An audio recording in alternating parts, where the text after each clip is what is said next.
हमारा first question है certain event are given below, choose their appropriate chronological order, और हमें ऑर्डर के अकॉर्डिंग बताना है। सबसे पहले लिख रखा है हमारा coming of Simon commission to India, कि साइमन कमीशन भारत आया था, उसका भारतीयों ने क्या करा था, विरोध। गांधी जी के अंडर में काफ़ी आंदोलन चलाए गए थे। The demand for Purna Swaraj in Lahore session of INC, Indian national जो कांग्रेस है उसके लाहौर का जो सेशन हुआ था, मीटिंग हुई थी, उसमें पूर्ण स्वराज्य की मांग हुई थी कि हमें पूर्ण रूप से आज़ादी दी जाए। अगला था रोल्ट एक्ट, वो जो रोल्ट एक्ट पास हुआ था। फिर चंपारण का सत्याग्रह हुआ था। अब इन सभी को हमें एक प्रॉपर सिक्वेंस में लगाना है। देखिए भाई, सबसे पहले फोर्थ इवेंट हुआ था, पहले चंपारण का सत्याग्रह हुआ था, फिर उसके बाद थर्ड इवेंट हुआ था, रोल्ट एक्ट लागू हुआ था, फिर साइमन कमीशन इंडिया आया था, फिर उसके बाद पूर्ण स्वराज्य की हमने मांग करी थी। ठीक है, नेक्स्ट हमारा question, the fresh water on the surface is recharge through a process cold. देखो भाई, फ्रेश वाटर धरती पर कैसे रिचार्ज होता है भाई, हम जानते हैं जो बारिश होती है पानी सीपिंग होके नीचे अंडरग्राउंड में जाता है, तो वाटर टेबल क्या हो जाती है, बढ़ जाती है। तो इसमें मेथड बताने हैं, रिवर में ह्यूमिडिटी की वजह से, प्रेसिपिटेशन, या हाइड्रोलॉजिकल साइकिल। तो इसको हम हाइड्रोलॉजिकल साइकिल ही बोलते हैं ना, जिसमें रेन वाटर आता है, फिर वो वेपर में कन्वर्ट होके फिर बादल बनते हैं, फिर बारिश के रूप में आता है, और हमारी जो पौधों की जो जड़ें हैं पानी को सोख के गहराई में लेके जाती है। Next, study the given diagram indicating production of manganese state wise percentage. देखो भाई, अब हमें कर्नाटक की दे रखी है 12%, उड़ीसा की 16%, आंध्र प्रदेश की है 10%, अदर्स की है 2%, और मध्य प्रदेश की 33%, महाराष्ट्र की दर की है 27%। तो सबसे हाईएस्ट मैग्नीज किसकी है? देखो भाई, सबसे ज़्यादा रेशो कौन सा है भाई, हमारे पास सबसे ज़्यादा रेशो है मध्य प्रदेश 33%। तो इसमें ये क्या कहलाता है, इसको पाई चार्ट बोलते हैं। अगर सबसे कम पूछते तो मान लो हमसे, तो सबसे कम कौन है, अदर्स। ठीक है, नेक्स्ट हमारा question, which one of the following option represent the steps that the government has undertaken in favour of the farmer. अब हमें बताने हैं किसानों के फायदे के लिए गवर्नमेंट ने क्या किया है। पहला, encouraging speculators and middle man for price determination, कि उन्होंने स्पेक्टुलेटर कौन होते हैं, जो लोग देखते रहते हैं भाई कि उनका काम सही चल रहा है या नहीं, एनकरेजिंग उनको उत्साहित कर रहे हैं, और मिडल मैन बीच में ला दिए हैं ताकि वो प्राइस को डिटरमाइन कर पाए कि कितने रुपए में वो चीज़ बेची जाएगी। आगे, इंट्रोड्यूसिंग पर्सनल एनसीएट इंश्योरेंस स्कीम, उन्होंने इंट्रोड्यूसिंग पर्सनल एक्सीडेंट इंश्योरेंस, मान लो एक्सीडेंट हो जाए उसके लिए इंश्योरेंस की स्कीम लगाई है, या अनाउंसिंग मिनिमम सपोर्ट प्राइस। देखिए भाई, नेक्स्ट हमारा क्वेश्चन है, which of the following option represent the step that government has undertaken in favour of farmer. Government ने फार्मर के फेवर के लिए क्या किया है। पहला, encouraging speculators and middle man for price determination के लिए उन्होंने लोगों को इंट्रोड्यूस कर रखा है। अगला, introducing personal accident insurance scheme. देखो भाई, अगर हमारा एक्सीडेंट हो जाता है तो उसके लिए इंश्योरेंस स्कीम लगाई है, ये की हुई है, तो सेकंड को हम टिक करेंगे। अगला, अनाउंसिंग मिनिमम सपोर्ट प्राइस, जितना भाई सपोर्ट कर सकते हैं किसानों को वो अनाउंस उन्होंने किया हुआ है, इसलिए ये भी सही है। अगला, introducing special weather bulletin and agriculture programme. देखो, ये टीवी पर भी काफ़ी प्रोग्राम आते हैं जिसमें किसानों को बीजों के बारे में नॉलेज दी जाती है, और अलग अलग वेदर में उनको किस तरीके से उस वेदर के साथ निपटना है।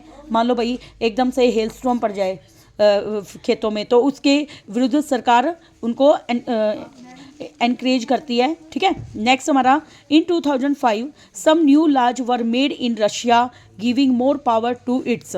देखो भाई, रशिया में जो नए कानून बने थे 2005 के अंदर, उसमें पावर किसको दी गई थी, प्रेसिडेंट को। नेक्स्ट हमारा question, which of the following statement accurately distinguish the concept of horizontal distribution of power and the concept of check and balance। अब हमें बताने हैं distinguish का मतलब क्या डिफरेंस है इनके बीच में।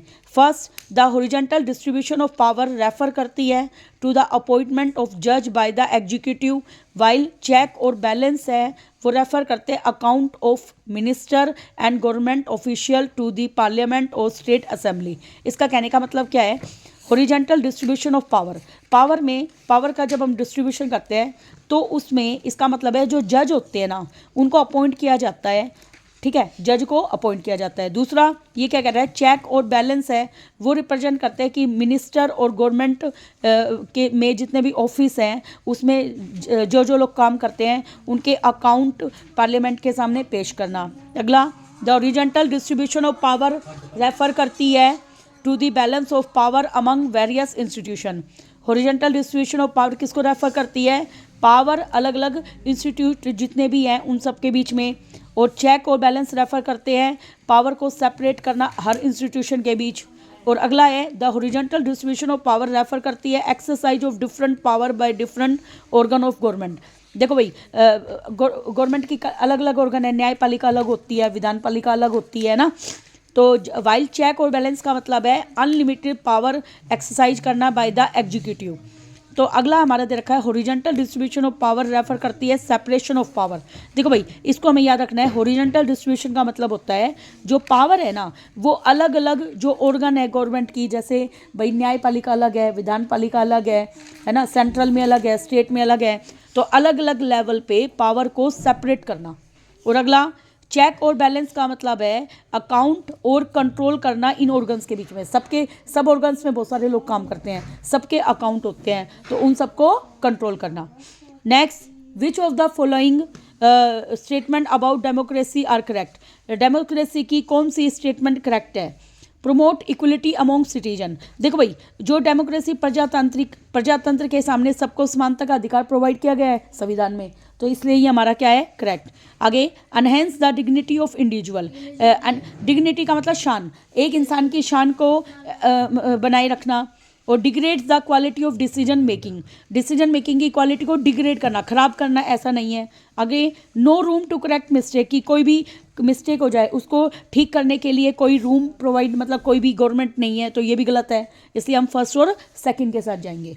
ठीक है, नेक्स्ट हमारा क्वेश्चन देखिए भाई, नेक्स्ट क्वेश्चन है, match the following terms of credit. देखो, फर्स्ट को इसने सी के साथ मैच कर सका है। क्रेडिट का मतलब होता है उधार देना, तो उधार देते हैं तो इंटरेस्ट रेट भी होती है उसमें, ठीक है। और डॉक्यूमेंटेशन रिक्वायर होते हैं उधार देने के। देखो, किसी को हम उधार दे रहे तो उसके डॉक्यूमेंट तो देखेंगे। मोड ऑफ रीपेमेंट टुगेदर, और देखोगे कि रीपेमेंट वापस में पेमेंट देगा तो वो कैसे देगा। अगला है, सेकंड का दे रखा है इससे ए, जो फॉर्मल सेक्टर लोन होते हैं वो लोन मिलता है उसमें बैंक से और कोऑपरेटिव से। नेक्स्ट है हमारा थर्ड का बी। थर्ड के बी में क्या दे रखा है, इनफॉर्मल सेक्टर लोन क्या होते हैं, जैसे मनी लेंडर, जो लोग उधार देते हैं, व्यापारी होते हैं, एम्प्लॉयर्स होते हैं, किसी से भी मतलब उधार लेना, फ्रेंड्स वगैरह से, उनको इनफॉर्मल बोलते हैं। फॉर्मल में बैंक आगे रिजर्व बैंक ऑफ इंडिया क्या करता है, सुपरवाइज करता है फॉर्मल सोर्स ऑफ लोन को। नेक्स्ट हमारा question, name the community who got the benefit of economic development education much later in Belgium. Belgium में कौन सा समाज है जो बेनिफिट उठाता है इकोनॉमिक डेवलपमेंट के लिए, तो वो कौन सा है, डच स्पीकिंग को फायदा हुआ था। किसको फायदा हुआ था, डच स्पीकिंग को। द अबोव पोस्टल स्टैम्प दे रखा है 1850 का, वो रिप्रेजेंट करता है रिपब्लिक ऑफ फ्रांस की, जिसने फिगर किया था। तो ये किसका फिगर बना हुआ है यहाँ पे, मैरियने का।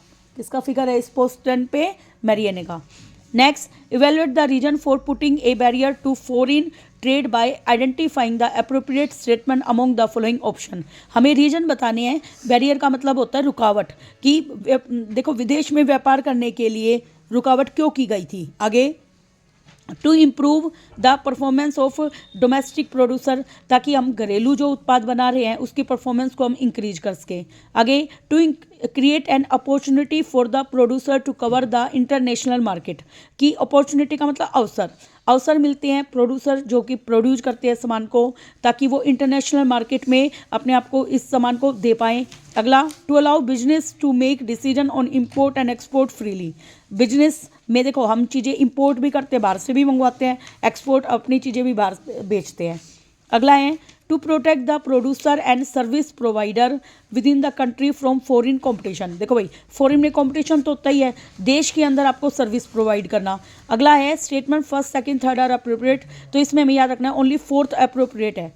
तो याद रखना, बैरियर, हमने फॉरेन ट्रेड में बैरियर क्यों बनाए गए हैं, ताकि हम प्रोटेक्ट कर पाएँ। किसको प्रोटेक्ट कर पाएँ, प्रोड्यूसर को, हमारे यहाँ पर जो प्रोड्यूस करते हैं चीज़ें उनको, और सर्विस प्रोवाइडर को, ताकि वो फॉरेन कंपटीशन से बचे रहे। क्योंकि विदेश में अपन सामान बेचेंगे तो फॉरेन कंपटीशन तो होगा ही ना। अगला, विच one of the following is not a feature of democratic setup, कौन सा इसमें डेमोक्रेटिक सेटअप का फीचर नहीं है। डेमोक्रेटिक का मतलब होता है प्रजातांत्रिक। Improve the quality of decision making को इंप्रूव करना, या एक मेथड प्रोवाइड करना ताकि वो कन्फ्लिक्ट का मतलब किसी तरह के भेदभाव या सुलझाव को सोल्व कर सके। अगला है enhance the dignity of individual, जो भी इंसान है उसकी शान को बनाए रखना, या प्रमोट इनइक्वलिटी अमोंग सिटीजन। देखो असमानता का अधिकार तो कभी नहीं देता डेमोक्रेटिक में, तो सब समान होते हैं, इसलिए डी क्या आएगा, रॉन्ग। नेक्स्ट हमारा question, given below the figure of Dandi march यात्रा है जिसमें गांधी जी दिखाई दे रहे, देखिए यहाँ पर, और उन्होंने 78 वॉलंटियर्स है जो उनके साथ इस दांडी यात्रा में गए थे। तो हमें बताने गांधी जी ने दांडी यात्रा में पहुँचे कब थे, वो पहुँचे थे 6 अप्रैल 1930, और आज भी ये दांडी यात्रा हर साल निकाली जाती है उनकी याद में।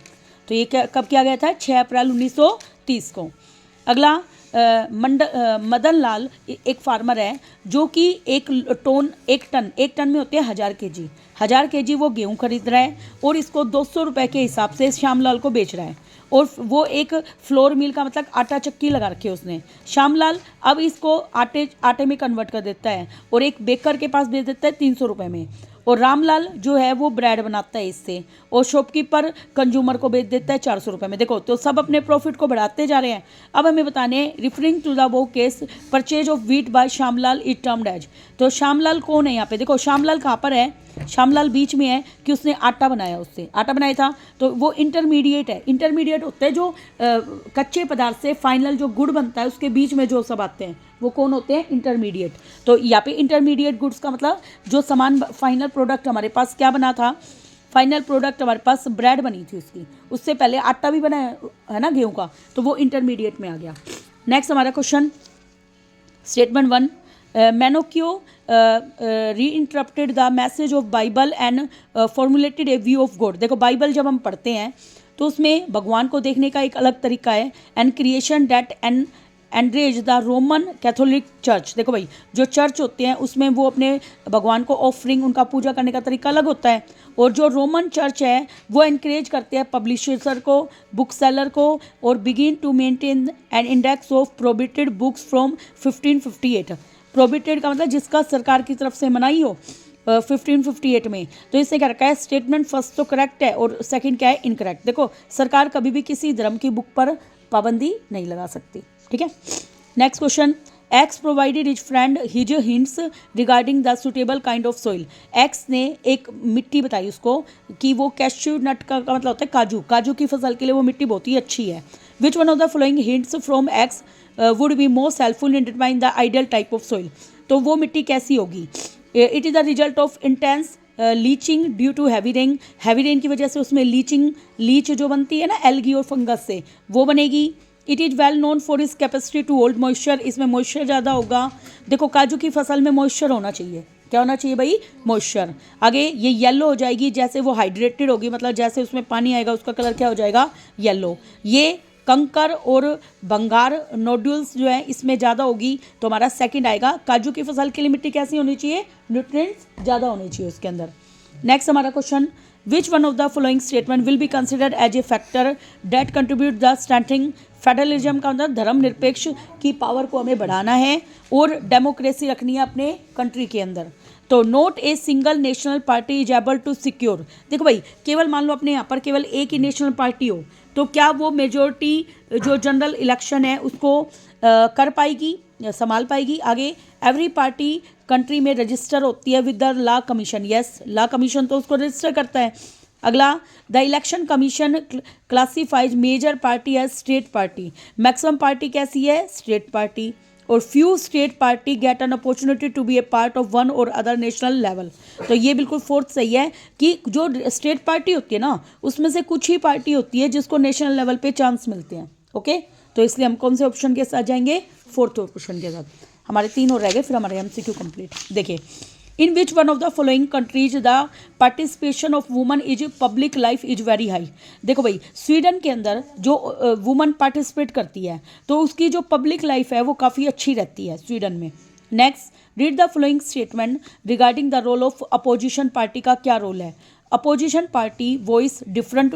देखो अपोजिशन जितनी भी पार्टी होती है उनके अलग अलग विचार होते हैं। अगला, जो अपोजिशन पार्टी होती है वो गवर्नमेंट को क्रिटिसाइज करती है उसके फेल और रॉन्ग पॉलिसी के लिए। ये होता है, ये देखो संसद में होता है ना ये सब कि रॉन्ग पॉलिसी होती है तो अपोजिशन पार्टी करती है इसलिए क्रिटिसाइज, और सबके अलग अलग विचार होते ही हैं। अगला, जो अपोजिशन पार्टी होती है वो mobilization opposition to the government, वो मोबिलाइज का मतलब उसको मतलब लगाए रखती है काम में। अगर वो गलत काम करेंगे तो उनके विरुद्ध आवाज़ उठाएगी है। तो इसलिए हमारे 3 ऑप्शन करेक्ट है इसमें। नेक्स्ट हमारा लास्ट क्वेश्चन, राजीव ने एक लोन लिया 8 लाख का बैंक से और वो उसने लिया अपने बिजनेस को करने के लिए। लोन में जो है ना एनुअल इंटरेस्ट मिल रहा था 10% का, और उसने रीपे किया इसको मंथली इंस्टॉलमेंट पे 5 साल के अंदर उसको पे करना था। As a collateral of the bank retain Rajiv valuable equipment, उसने देखो बैंक कुछ ना कुछ तो लेगा लोन देने के बदले में, तो उसके कुछ इंपॉर्टेंट औजार वगैरह थे वो ले लिए और इंटरेस्ट उसने फुली पेड कर दिया। तो हमें बताने कौन सी स्टेटमेंट इसमें ट्रू है। राजीव ने रीपे कर दिया लोन को 5 साल के बाद। आगे, द लोन में फिक्स इंटरेस्ट रेट 5% थी, ये तो गलत है। अगला, loan will return Rajiv valuable equipment as soon as he submits ये जो बिजनेस प्लान, जैसे वो अपने बिजनेस प्लान को सबमिट करेगा तो राजीव को दोबारा से वैल्यूएबल उसका इक्विपमेंट वापस मिल जाएगा। अगला, Rajiv had to provide the bank with his personal bank statement to get the loan. Yes, तो राजीव ने अपने इक्विपमेंट दिए और बैंक ने उसको रखा और उसके बदले में उसको लोन दिया। ठीक है, इसलिए हमारा ऑप्शन डी सही है। Thank you very much.